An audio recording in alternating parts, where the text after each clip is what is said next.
তেলে তেল তেলে জীবনটা গোলমেলে আগে পিছে দিলে তেল খেয়ে নেতারা চরণে তেলে জনগণে খায় তেলে মতের অমিল হলে ফে কেউ করে কারবারি কেউ করে দরবারি কেউ করে বাড়াবাড়ি কেউ করে কারাকারি দিল থেকে তাল হলে পে মালিশেতে লাগে তেল বকশিসে মারে তেলে সুপারিশে মারলে তেল পটানোতে লাগে তেল টেবিলের তলে তেল প্রমোশন পাইতে তেল তাও লাগে তেল তেলে বোতল বাগায় ডোলে হরেক পদের তেল আরে তেল দিয়া খটকা খাইতে খাইতে পটকা বাইজা গেছে 12টা তাই খাই তেল সারা পরোটা জোশ তেল সারা পরোটা তেল সারা পরোটা তেল সারা পরোটা তেল সারা পরোটা তেল সারা পরোটা তেল সারা পরোটা তেল সারা পরোটা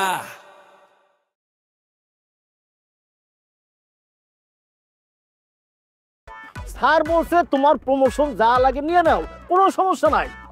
তোমার উপম্যানেজার হইতে মন চায় হও, তোমার এজিএম হইতে মন চায় হও, তোমার এমডি হইতে মন চায় হও, এমনকি ওই যে মকবুল সাহেব চিফ অ্যাকাউন্টেন্ট ওইটাও যদি হইতে মন চায় আমারও হইতে বলছে। এমনকি স্যারের যে চেয়ারম্যান পোস্ট সেই পোস্টও নিতে বলছে, কোনো সমস্যা নাই। কিন্তু একটাই সমস্যা, আমার বেতন ৮,৪০০ টাকা থেকে ১ টাকাও বাড়াইবো না। এখন তুমি বলো তুমি কার বউ হইতে চাও? স্যার অবশ্য একটা জিনিস আমার করছে, আমার ওই মডেল বানাইছে, ওই যে চোরের মডেল হইলাম সর্ষের তেলের, সারা শরীরে সর্ষের তেল মাখলাম। এইটা করার পরে রাস্তাঘাটে তেমন নাম ডাক হয়ে গেছে, যেই দেখে সেই সেলফি তুলে। তোমার নিয়ে আসার সময় দেখলাম সবাই সেলফি তুললো, এই হিসেবে মানে তোমার একটা গর্ব হওয়ার কথা না? খুব গর্ব হইতাছে, মডেল হইছ, চোরের মডেল। আর মডেল হইছ তুমি, তাতে আমার কি লাভ? হ্যাঁ, আমারে তো পারলা না মডেল বানাইতে। হইব হইব, তুমিও মডেল হইবা, আমি তো লাগে আছি। আমার বেতন ৮,৪০০ টাকা না, ওইন থেকে ১,০০০ টাকা তোমার মডেল বানানোর জন্য আলাদা করে রেখে দিচ্ছি, এক জায়গায় জমা করতেছি। সেটা কবে? হ্যাঁ, আমি মইরা যাওয়ার পরে? এই জন্যই তো কই টাকা কেন এত কম হয়। সত্য সত্য।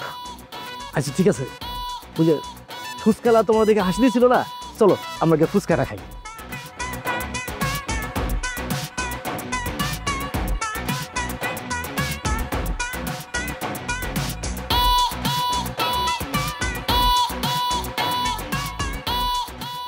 কি এটা?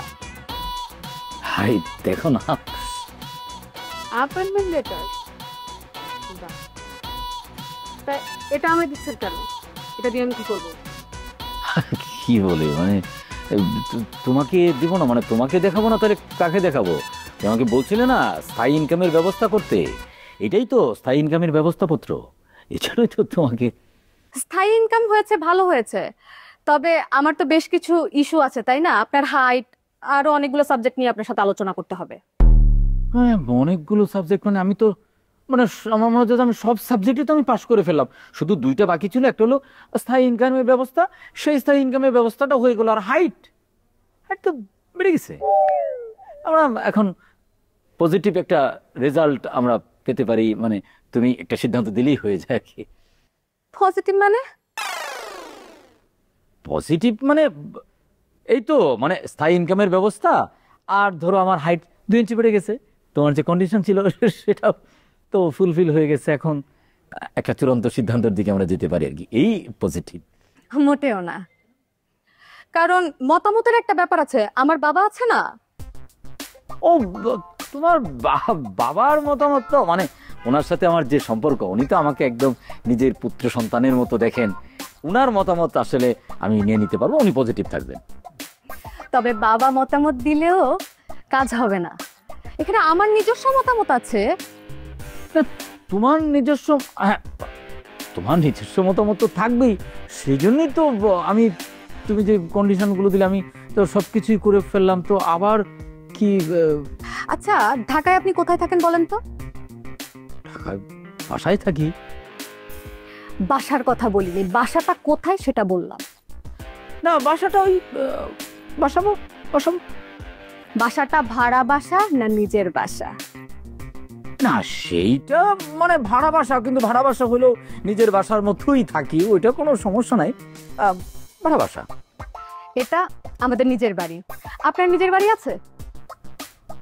না, আমার আপাতত নিজের বাড়ি নাই, কিন্তু আমার যে আমার বাবা মানে আমাদের যে পিতৃপুরুষের আমাদের তো অনেক সহায় সম্পত্তি, ঠিক আছে, আমাদের প্রচুর অ্যাসেট আছে, কিন্তু এই মুহূর্তে আমি একটা সমস্যার মধ্যে আছি। মানে আমার যে চাচা, হ্যাঁ আমার চাচার ওই সিরাজুল ইসলাম চৌধুরী, হ্যাঁ উনি আমার বাবার সাথে মানে আমার যে সমস্ত পারিবারিক যে সম্পত্তি উনি কুক্ষিগত করে রাখছেন। আমি এই জন্যই তো আমি মানে ধরো আমার না হয় আমার চাকরি করতে হয়, আমার এই যে বাসাবো থেকে আমার ভাড়া থাকতে হয়, তো আমি এটা কিন্তু এটা ব্যবস্থা করে ফেলবো। আমি এটার একটা ব্যবস্থা আমি করবই। তারপরে তুমি বলছো নিজের বাড়ি, একটা কোনো ব্যাপারই না।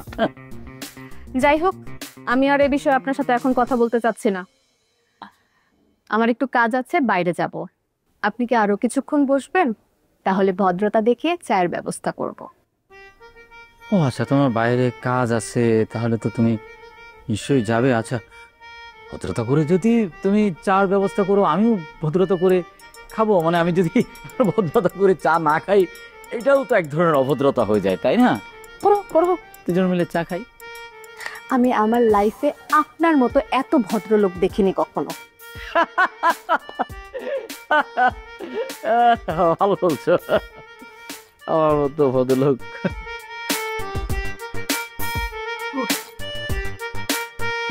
মাসুদ বিন করিম সাহেব, জি জি ম্যাডাম। আপনি তো জানেন আমাদের নেক্সট বিজ্ঞাপনটা কি? কি বলেন? নারিকেল তেল। হ্যাঁ, কি নারিকেল তেল? সূর্যকোনা নারিকেল তেল, যেটার প্রতীক হচ্ছে আমাদের পায়রা। আমাদের মকবুল সাহেব আছেন, ওনাকে শান্তির প্রতীক পায়রা বানাতে হবে। তারপরে আপনি লিখেছেন যে বাকবাক্কুম পায়রা মাথায় দিয়ে টায়লা, যেটা অলরেডি চেয়ারম্যান স্যারের কাছ থেকে পাস হয়ে গেছে। তো বাকিটা কমপ্লিট করে দেন, আমাদের তো সময় নাই। 7 দিনের মধ্যে শুটিং এ যাইতে হবে, আগে স্ক্রিপ্ট দেন আমাকে। না সেটা ম্যাডাম দিব, নিশ্চয়ই দিব, কিন্তু আমি এর ভিতরে আবার নতুন করে একটা পরিকল্পনা বানাবো। আবার নতুন কি? নতুন করে আসছে বলতে বুঝেছি যে এই যে শান্তির প্রতীক যে পায়রার কথাটা বললেন, শুধু কি পায়রাই শান্তির প্রতীক? সাদা বরফও তো সাদা, সাইবেরিয়ায় বরফ অজস্র, আচ্ছা ওখানে পেঙ্গুইন সাদা, ঠিক আছে, হিমালয়ের চূড়ায় সাদা বরফ। আমরা তো বিজ্ঞাপনে এগুলোও তো ব্যবহার করতে পারি, শুধু পায়রাই ব্যবহার করতে হবে? মানে আপনার না কথায় আর কাজে কোনো মিল নাই। আপনি অলরেডি একটা স্ক্রিপ্ট দিয়েছেন, সেটা আমি চেয়ারম্যান স্যারের কাছ থেকে অলরেডি পাস করিয়ে এনেছি, এবং স্যার খুব পছন্দ করেছেন। বলেছেন পায়রাই হতে হবে এবং বাকবাক্কুম পায়রা মাথায় দিয়ে টানা, এই লাইনটাই হইতে হবে। অলরেডি এটা পাস হয়ে গেছে। এখন আপনি কোথায় সাইবেরিয়া, অ্যান্টার্কটিকা এগুলো গেলে হবে? আপনার বাজেট দেখতে হবে না? আপনার বাংলাদেশ দেখতে হবে না? কি শুরু করছেন আপনারা? আমার তো মনে হচ্ছে আমি এখানে ওই যে শিশু শ্রেণীতে বসে আছি, আপনারা দুজন পড়াশোনা করতেছেন। হ্যাঁ, বাকবাকুম পায়রা মাথা দিয়ে টায়রা, একটু পরে করবেন হাত্তি ম্যাডাম টিম, তারা মাথায় পারে ডিম, তাদের মাথায় দুটো সিং। না মানে ক্রিয়েটিভিটির জায়গা যে এই পর্যায়ে চলে আসতে পারে, তো নিচে নামতে পারে। আচ্ছা, আমি এটা বুঝি না, এটা আপনি কি আলোচনা করতেছেন এখানে? আপনি ঠিক আছে স্ক্রিপ্টের কথা বলতেছেন, আপনি সময়ের কথা বলছেন, আপনি বাজেটের কথা ভাবতেছেন, আপনি আর্ট ডিরেকশনের কথা ভাববেন না?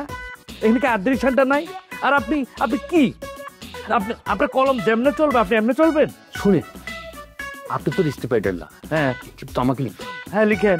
আপনি তো মুখে এসব বলছেন না, হ্যাঁ, কিন্তু আপনার মুখের ভাষা যা অর্থ বহন করে, হ্যাঁ, আর আমার কলমের ভাষা একই অর্থ বহন করে না।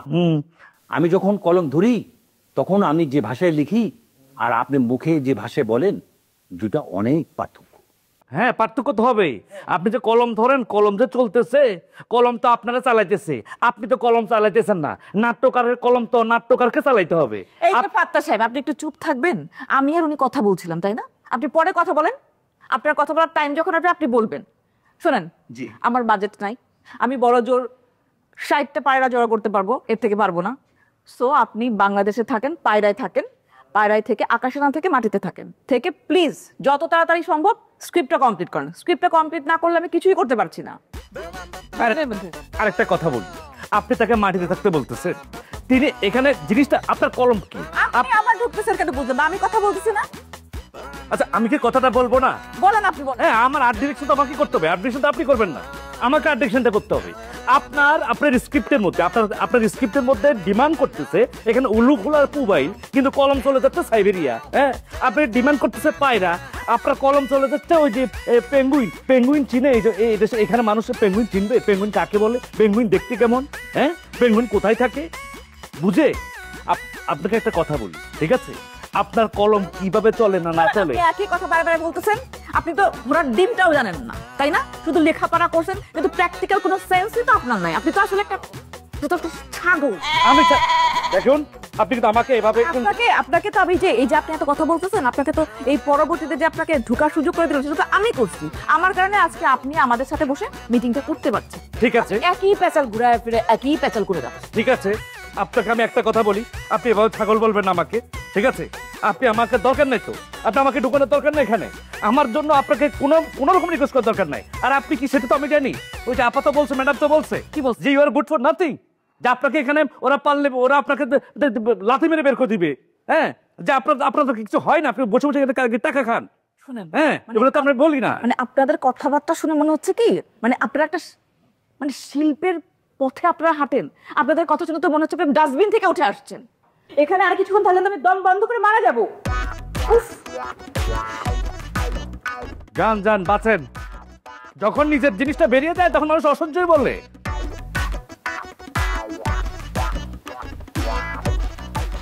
আমি কিন্তু এখন আমার সুবিচারটা পেলাম না। তার আগে আপনি আমাকে বলেন আমি কে সেটা তো আপনি জানেন। আমি চন্দ্রকোনা নিত্রকুসুম অয়েলের ওনার, আর আপনি আমাকে এখানে নিয়ে আসছেন, মানে আরেকটা কোম্পানিতে এসে আপনার সাথে আমার কথা বলতে হচ্ছে। এই বিষয়টি কি আমার জন্য সম্মানজনক? না সেটা ঠিক আছে, কিন্তু আমি তো আপনাকে বলেছি আমি যতদিন পর্যন্ত আমি আমার বিচার পাবো না ততদিন পর্যন্ত আপনার পছন্দের কোনো জায়গায় বা আপনি যেখানে আমাকে যেতে বলবেন সেখানে গিয়ে আমি আপনার সাথে দেখা করব না। আমি আমার সুবিচার চাই, দ্যাটস ইট। ভালো কিছুর জন্য না একটু ধৈর্য ধরতে হয়, একটা মিনিমাম ধৈর্যের প্রয়োজন। আপনার মধ্যে তো ধৈর্যই নেই। একটু আগে আমি চাচুর সাথে কথা বলে এসেছি আপনার বিষয়ে, আর আপনি আসার পরে আমার সাথে এইভাবে কথা বলছেন। আমি আর কত ধৈর্য ধরবো? আমি তো ধৈর্য ধরেই আছি। আর অন্যদিকে আপনি কি করছেন আমি ভাবছিলাম জানি না, আমি সব জানি। আমি কি করছি মানে আমি কি করেছি? কি আর করবেন, ওই যে সিঙ্গার মুসাফির ভাই তার সাথে ওঠা বসা করছেন, আড্ডা দিচ্ছেন, গল্প করছেন, আর কি করছেন কে জানে। এক্সকিউজ মি, আপনি কিন্তু আপনার লিমিট ক্রস করছেন। আমি কার সাথে কথা বলবো না বলবো এটা একান্ত আমার পার্সোনাল ম্যাটার, সেখানে আপনি ইন্টারফেয়ার করতে পারেন না। এই যে আমার কাজের প্রয়োজনে আমি আপনার সাথে কথা বলছি, আমার যদি কাজের প্রয়োজন হয় আমি তার সাথে কথা বলবো, সেটা নিয়ে আপনি কথা বলার কে? ঠিক আছে সরি, কিন্তু আপনাকে একটা কথা বলে রাখি, আমি আপনাকে আপনার কোম্পানিকে যেভাবে ভালোবাসি, যেভাবে ওন করি, সে কিন্তু সেটা করে না। কারণ তার ফ্যামিলি জন্মান্তর থেকে আপনাদেরকে পছন্দ করে না, আপনাকেও না, আপনার ফ্যামিলিকেও না, আপনার বিজনেসকেও না। তারা চায় আপনাদের ক্ষতি। এই কথাটা মনে রাখবেন। Thank you for information. আর কিছু বলার আছে আপনার? না আর কিছু বলার নেই, কিন্তু ছোট্ট একটা রিকোয়েস্ট ছিল। কি? আমি কি আজ রাতে আপনাকে একটা টেক্সট করতে পারি? রাত থেকে আমি টেস্ট করবেন? এই মুহূর্তে আমি আপনার সামনে আছি, সামনেই বলেন। না মানে হয়েছে কি, আমার মধ্যে একটু লজ্জাটা বেশি আসলে, এই জন্য আমি এখন বলতে চাই না, আমি টেক্সট করি আপনাকে জানাবো। সেটাই, আপনি তো আর পুরুষ না, পুরুষ হলে তো সামনাসামনিই বলতো। হোয়াট? আমি পুরুষ না? কি বলছেন আপনি? চিন্তায়, মননে, শরীরে, জাগরণে, স্বপ্নে আমি সবভাবে পুরুষ, শারীরিকভাবেও পুরুষ, আর আপনি বলছেন আমি পুরুষ না? তাহলে আপনি একটু হেঁটে দেখান। সরি? হেঁটে দেখান। ওকে।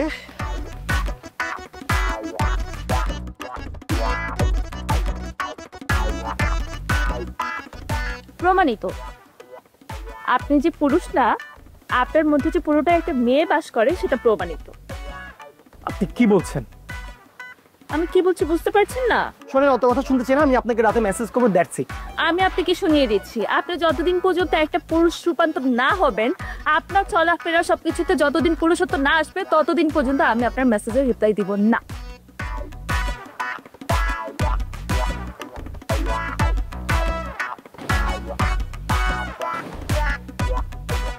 আমি নাকি পুরুষ না? তাহলে এই পৃথিবীতে কে পুরুষ? একবার পুরুষদের কম্পিটিশন হয়ে যাক, তারপর দেখাবো আমি পুরুষ। আচ্ছা কেন বিজ্ঞানকে বের করে দিলেন এভাবে আজে বাজে কথা বলে? আপনার কারণে। আমি কি করি? ওই যে আপনি কলম দিয়ে কি লিখছেন, আমার তো মনে হয় যদি আপনি একটু স্বাধীনতা পান, আপনার কলমকে যদি আমি স্বাধীন করে দিই, আপনি তাহলে কি লিখবেন? আমার তো মনে হয় আপনি তো কলমের লোক নন, আপনি কলমকে স্বাধীন করবেন কি? কলম থেকে তো আসে না, প্রথম তো মাথায় আসে, কিন্তু মাথা থেকে তো আসছে না। তারপর খাতায় আসে, আপনাকে বুঝতে হবে সেটা। আমি ভালো করে বুঝি, আজ আমরা মুসলমানই শিখেন না, আমরা অনেক কিছু বুঝি, ওগুলো করছি তো। আর ডিরেকশন দিলে কি হবে?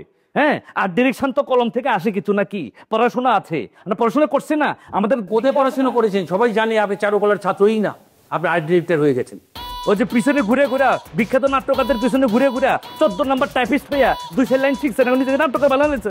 এত সহজ না নাট্যকার, পড়াশোনা লাগে, অবজারভেশন লাগে, দেখতে হয়, ঘটনার নেপথ্যে গিয়ে গভীরে গিয়ে অনুধাবন করে সেখান থেকে রসদ বের করে কলমের মধ্যে ভাবনা থেকে লিখতে হয়। অত সহজ না লেখা, বুঝতে? আমিও জানি, কিন্তু চোখ দিয়ে তো দেখে না, দেখে দৃষ্টিকোণ থেকে। আপনি তো চোখ দিয়ে, কিন্তু আপনার দৃষ্টিকোণ তো ঠিক নাই। আপনি পুবাইলের জায়গা চলে যাচ্ছেন সাইবেরিয়া, কবুতরের জায়গা চলে যাচ্ছেন পেঙ্গুইন। What is this? আমি কি বাজেট মানে সেরা কথা সে আকাশ কোনো ভাব না। আমি কি বাজেটের উপরে নির্ভর করে স্ক্রিপ্ট লিখবো, না আমার স্ক্রিপ্টের উপরে বাজেট হবে? কোনটা? শোনেন, যেসব নাটক লিখতেছেন কয়দিন পরে প্রোডাকশন হাউস কিংবা যারা আপনাকে কাজটা দিবে, ঠিক আছে, আপনাদেরকে কইসা মারবে। আপনি পাউডার বাজাচ্ছেন। শুনেন, আপনি ইনসাল্ট করে কথা বললেন না, কিন্তু আমাকে অনেক বলেছেন কিছু। আমি কিন্তু যথেষ্ট ভদ্রভাবে আপনার সাথে কথা বলি, কিন্তু আপনার সাথে আমার কথা বলা শুরু হলেই আপনি আমাকে খাটো করে ফেলেন। মানুষের পর্যায়ে আপনি মনে করেন না। আপনার নসিব আপনাকে খাটো করে ফেলে, আপনার কলম আপনাকে ছোট করে ফেলে। আমার কি দোষ? আমার নসিব, আমার পোড়া কপাল। হ্যাঁ, একটা কথা মনে রাখবেন, পোড়া কপাল কখনো প্লাস্টিক সার্জারি দিয়ে ভালো হয় না।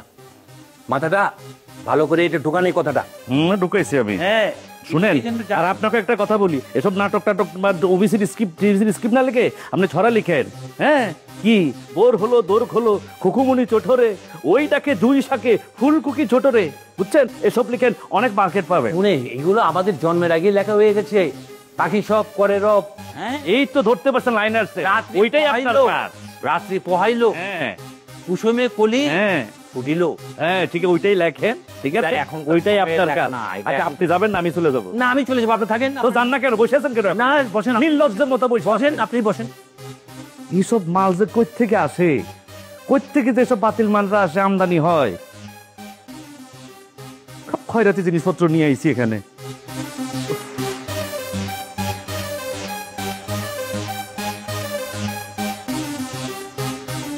তো এই বেড়া, তুই কি করলি?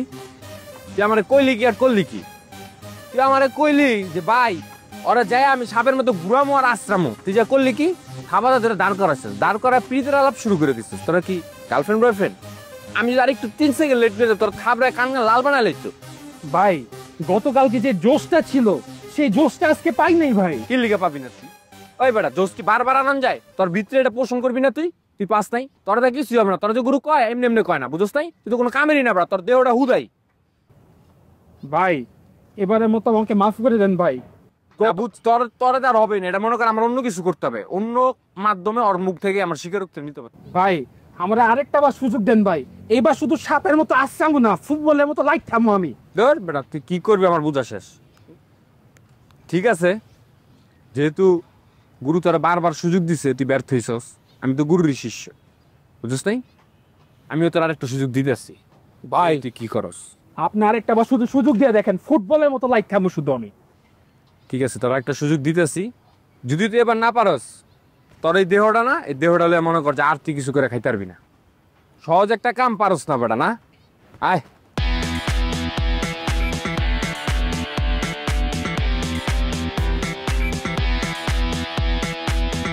ওই যে দেখ, ওই যে গুরু দিয়ে রাস্তামি যা।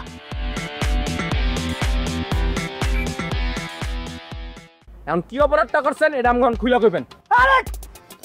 আপনি কেন বলেছেন আপনি সেই স্ক্রিপ্টের নাট্যকার? কিন্তু স্যার, ওই স্ক্রিপ্টে তো স্যার আমি লিখেছি, তাই না? তুমি আমার স্ত্রী, তোমাকে স্ত্রী হিসেবে সেই মর্যাদাটা দেই, কোনো তেল দেই না। চন্দ্রকন্যা নির্জকুসুম তেল মাথায় দাও, ঠান্ডা হও, ঘুমিয়ে পড়ো। মানে আপনার কি মতামত, কেমন লেগেছে? এটা তো কবিতার মতো হয়নি। আরে তেল দিয়া খটকা খাইতে খাইতে পটকা বাইজা গেছে 12টা। তেল সারা পরোটা, তেল সারা পরোটা, তেল সারা পরোটা, তেল সারা পরোটা, তেল সারা পরোটা।